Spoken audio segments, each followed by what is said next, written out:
Whatever profession you find yourself, you will need to eat. Whether you're a doctor, a lawyer, an accountant, you will need to eat. Meet Kellyn Akabogu, a Nigerian lady who turned her backyard into a multi-million naira fish farming business. I don't have time for fashion. Sit me down and tell me what you want from your investment. Then I will listen. But if you sit me down and want to tell me the latest wrapper, the latest phone, you're not catching my attention. From just 7 tanks and a little amount of money, she turned her dream and passion into a sustainable business. I went to the bank and I said that I want to see how much I've turned over in my account. Okay. And it came out about 100 million naira. In today's video, she shares her story on how she started from nothing and her journey to becoming a millionaire serial entrepreneur. What you're seeing is passion driven. This is my house. I just started with 7 white tanks, and today is a different story. I'm also managing farms for people and also manage my own farms.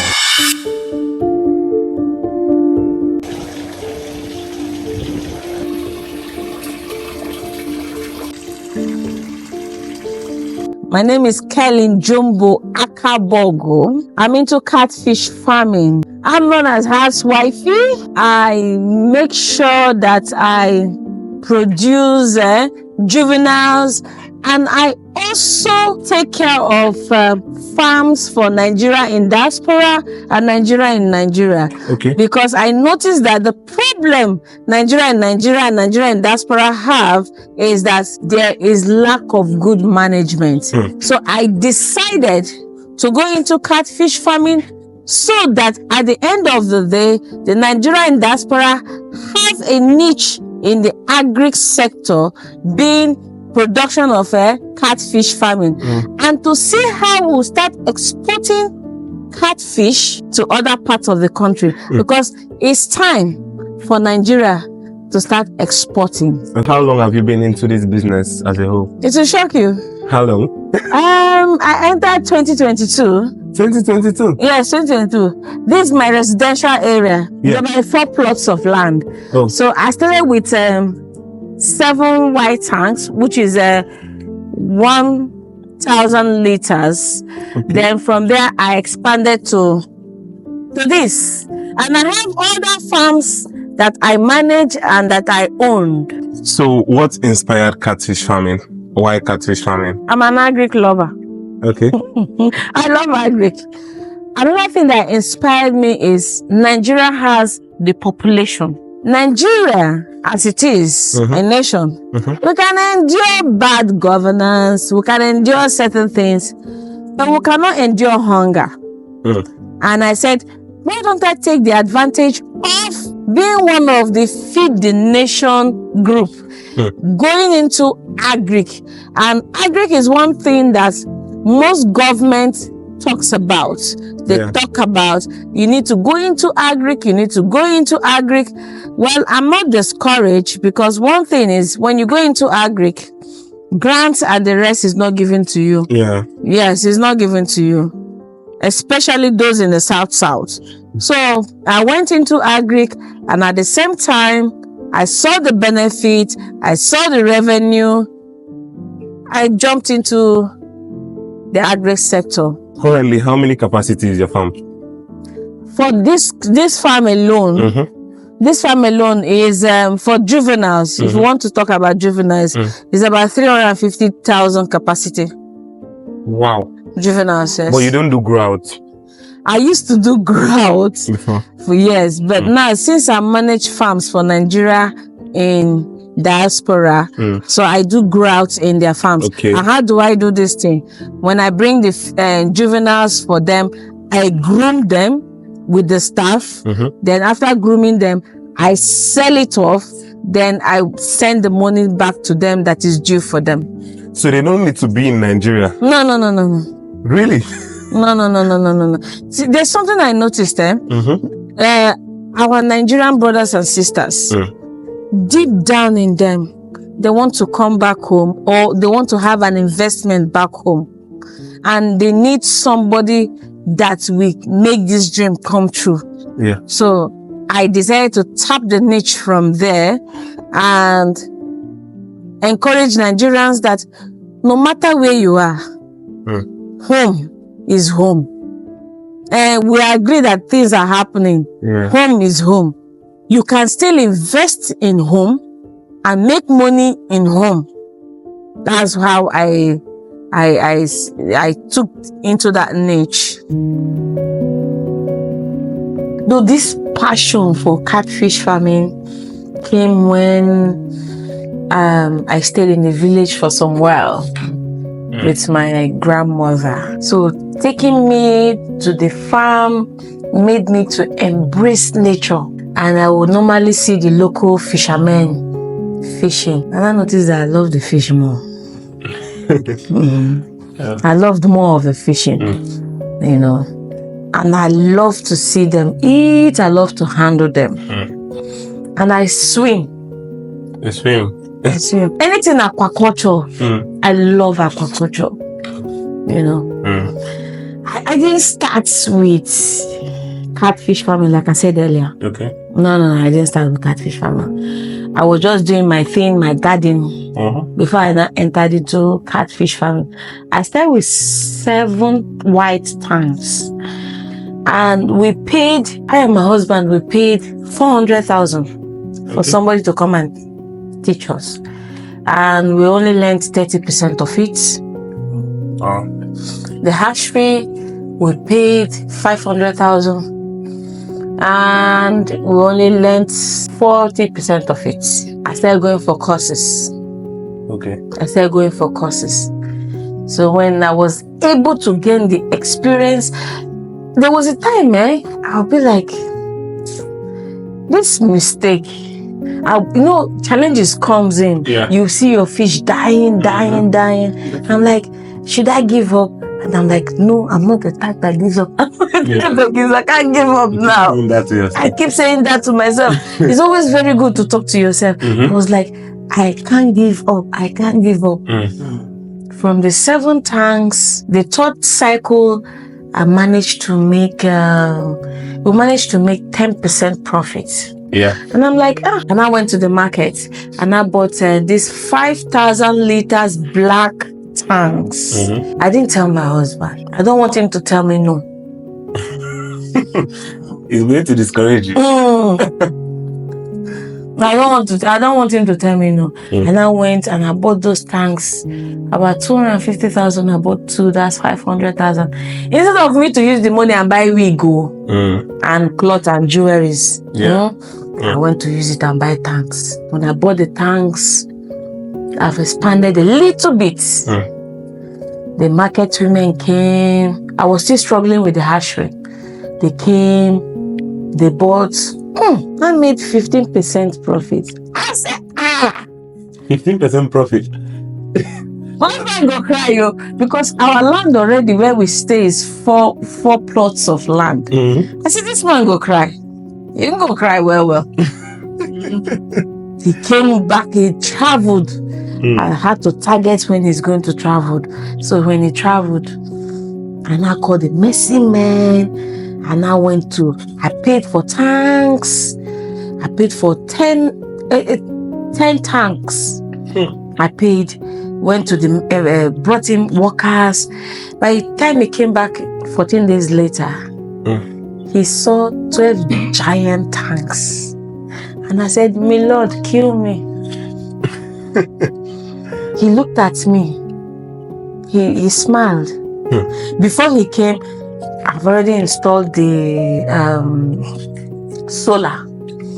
I don't use, I rarely, only during rainy season, I use the gen or the diesel to pump water. But with the solar, it helped me. People from Ghana, Cameroon, and Togo buys from us. Like these tanks you're seeing now, we make our we do our delivery every Fridays and Saturdays. So if you want 2,000, 3,000, 10,000, 20,000, these are where we keep all of them. Wow. So let's take for instance someone who wants to start this fish farming from the scratch. Someone who knows nothing about it. You get. what are those things they need to put in place? What are those things they need to? I love your question. So first of all, before you start catfish farming, you need to make inquiries in the markets. Okay. And know how they sell there. The second thing, you need the land. The other one, you need to make sure that you have your drainage, because this catfish water smells. But your farm doesn't smell. My farm doesn't smell because I think this is the cleanest catfish farm I've ever been to. I mean, it doesn't smell. No. You don't perceive anything because At all. I discharge my water daily. I have my solar panels and I'm close to the canal. Okay. Even if you're not close to the canal, I have my way of making things to be clean. So you need to have a drainage and a piece of land. These are the most important things. And again, water needs to be accessible. For this farm alone that you're seeing alone, we have 4 boreholes. Oh, wow. You can't just have 1 borehole because if anything happens on Sunday, the fish, they cannot understand. What they need is the water and their food. Yeah. So they cannot endure. They don't want to endure. They are not Nigerians that we endure. We endure this. Oh, The fishes. so Nigerians are now used to endurance. We endure. So Okay. these are the things. But most importantly, before you start going for market survey and having the facilities, you need the knowledge. Knowledge is key. Knowledge about this is power, and that is why anything I do, I don't collect money. The beginners, if you don't know anything about catfish farming, I train you for free. Really? Yes, for free. You don't pay 1 naira. Then if you have a farm and you want to acquire more knowledge, the training is free, and I work with NGOs. Everything is free. Let them come out. You understand? We can move this country. Farmers, time will come. 3 things will matter: religion, politics, and farming. These 3 things will matter. After that one, another one that might matter, because we are humans, is health. Yeah. It's time we start investing back home. So you would advise Nigerians based in the diaspora to invest in Nigeria? Of course, we have the population. If you can give your time over there for them, why can't you invest here? And again, what I do, look at the beautiful things I do is this. I make sure we see how we go 4 times a year. 4 times a year? Yes. Now, like I said earlier, if I take care of your farm and you're making 20%, I'm the one losing because you don't need to pay me anything. Okay. Then once you're making 30% and above, then I will not say, let's sit down. I have served you. So what percentage are you giving to me? To me, 20% of an ROI 4 times in a year is failure for me. Really? It's failure for me because 20 times 4 is how many? 80. 80 is a total failure for me. So what's like the ideal percentage someone should make of a particular cycle of fish farming after a particular cycle? Like what's the ideal percentage? If I'm managing it, it has to be between 35 to 50% of your capital per cycle. Yes. Then I can beat my chest. How long does it take them to reach the market? 120 days. 120 days. Yes, it depends on each of the states. Before I accept in taking care of your farm, I will not do what they call a market survey. So to know what sells in your states. Okay. So what sells in your states determines how we are going to run your farm. There are some places whereby we can only do 2 times a year because those places, they want 1 kg fishes and the rest. So, or fish. So that means highest we can go maximum is 3 times a year. 3 times. Minimum 2 times a year. Yes. Sure, you have an alarm. Guess what my alarm was? Credit alert. Credit alert. Credit alert became my alarm. People want to buy stuff. Yes. People are booking ahead. Oh, somebody has paid. After that, the alarm rings. I would like to get this kind of alarm, please. These are the kind of alarms I want to be waking me up. For someone who have limited capital, we know not a lot of people have a lot of money to, let's say, start with 10 times, 20. Someone who has like very limited capital, maybe small capital to start. What's the advice to those kind of people? You see, catfish farming is a business of numbers. For you to make money, the more catfish you buy, the more money you're gonna be making. Now, if you want to start small, know that you're using it to gain the knowledge. At least 500 pieces. You want to know how it works. Then when you get the 500 pieces and you sell it off, you cannot go back to the drawing board and be like, okay, this is what I want. The fingerlings and juveniles are stages of catfish farming. Fingerlings, they are between 4 cm to 7 cm. They are fingerlings with a body weight of 10 grams. So because of much people, they don't really, I try as much as possible to make farm quite easy. So I stopped selling fingerlings and went into selling juveniles. Juveniles have body weight of 50 grams to 200 grams. They are longer in length. They start from 9 cm above to 15 cm. They are beginners friendly. Fingerlings are not beginners friendly. And fingerlings, it depends on the one you want. If you tell me that housewifey, I want the one that eats 2 cm, I'll say I have it. The one that eats 3 cm, then I can supply. So it's beginners friendly. The main thing there is to make agric simple, friendly for beginners and existing farmers. That's what I do. So that's the difference. The difference in fingerlings and juveniles is the weight and the length and the mortality rate. Fingerlings have high mortality rates, while juveniles, they have low mortality rate. So to encourage people to come into catfish farming, I decided to go into selling of juveniles. Oh, I see. So what you do mainly here in your farm is I breed. You breed them. Okay, to sell to farmers who want to start and grow them out.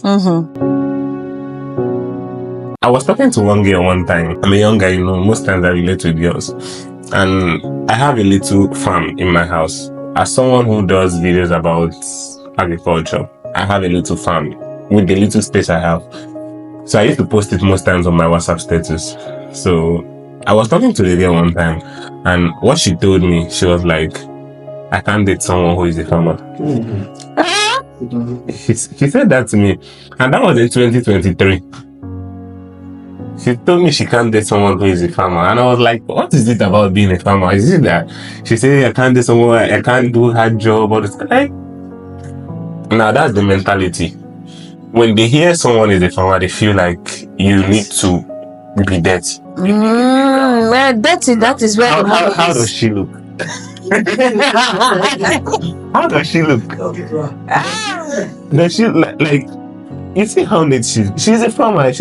I'm a farmer, a catfish farmer, and you can see they carry my dollar for head. I'm a catfish farmer. I'm not only taking care of my farm, also Nigerian diaspora, Nigeria, I make them make money. Whoa! So, this is the layout of my farm. It doesn't smell. Yeah. You will not believe that you're in a catfish farm. So each of these takes about 30,000 juveniles, 50 fingerlings, 50,000 fingerlings. Okay. That's Each of these? Yes. It's like a swimming pool. Yeah, it's big. What's the size of this? 5,000 liters. Oh, okay. It's quite big. 5,000 liters. So it takes 50,000. Yes. And we have about 300,000 juveniles here to feed the Nigerian farm. Wow. This is where the new construction is coming. We're expanding. So you have a big farm. This is a really big farm. You manage farms for people. Yes. People in the diaspora, people in Nigeria, all of those. As a farmer, I would want to know the challenges that you face, because definitely there's no business that challenges are not involved. I would want to know the challenges that you face here in your farm and also in farming in general. Let me just know the challenges. The personal challenge I face is finance. Okay. Most people take the grant and they don't give it to farmers. So I have to source into partnership. I'm into partnership with other persons that don't own a farm, but they go into partnership with me. Okay. Other challenge is the high cost of feed that the government is giving a blind eye to. Now, if the government really want to help farmers, they really need to come down and make sure that farmers themselves are protected in their farm.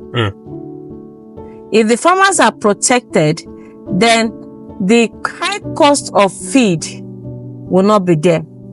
The farmers are not protected, so that is why we're having the high cost of feed. And we tend to import foreign feeds, which tends to be expensive, and it affects the cost of production.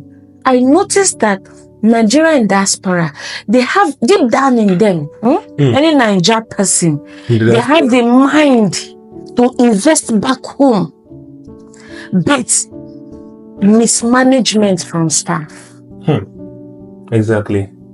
Now, either relative will come and siphon, or strangers will come and siphon, mismanage. I noticed that a lot of these guys in the diaspora, most of them, what they always say to me is stuff like they don't like to employ their family members because over familiarity is a lot of problem. You can't arrest your relative. Exactly. I can arrest your relative. The you that owns the farm will not allow me to arrest your relative. When it comes to employment to all these farms that I have more than 50 persons employed.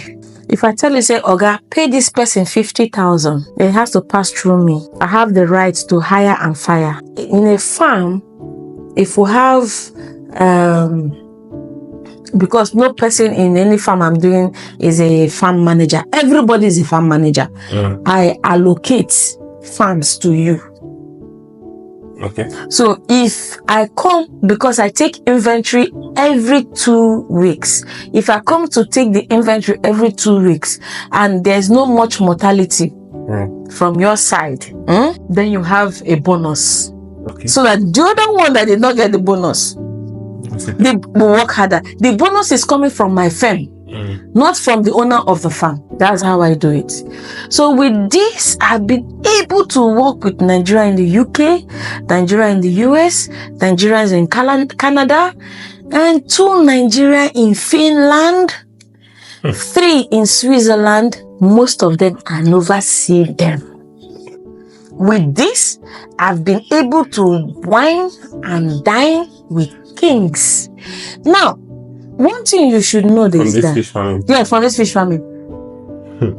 One thing you should know is this. The number 1 in Nigeria has a farm.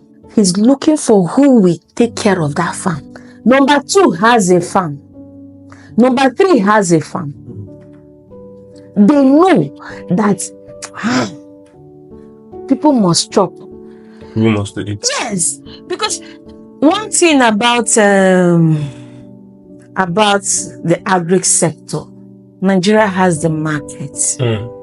We have the population. Exactly. Why don't you tap from there? Nigerians need a belly full. We love life.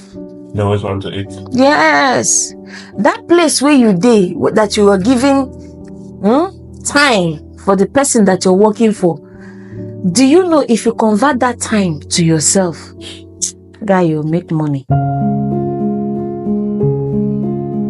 So we headed out to one of the farms she's running for a Nigerian based in the diaspora, because this is what she does from time to time, checking out the farms and making sure everything is moving smoothly.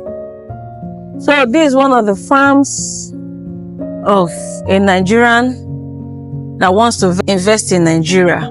Okay. So most times when Nigerians want to invest in Nigeria and they don't have the management and they don't have the technical know-how, you know, I come to the site and tell them the capacity of the farm. Like this is the 35,000 capacity of the farm. Yeah. And we sell every 120 days maximum, a minimum of 100 days.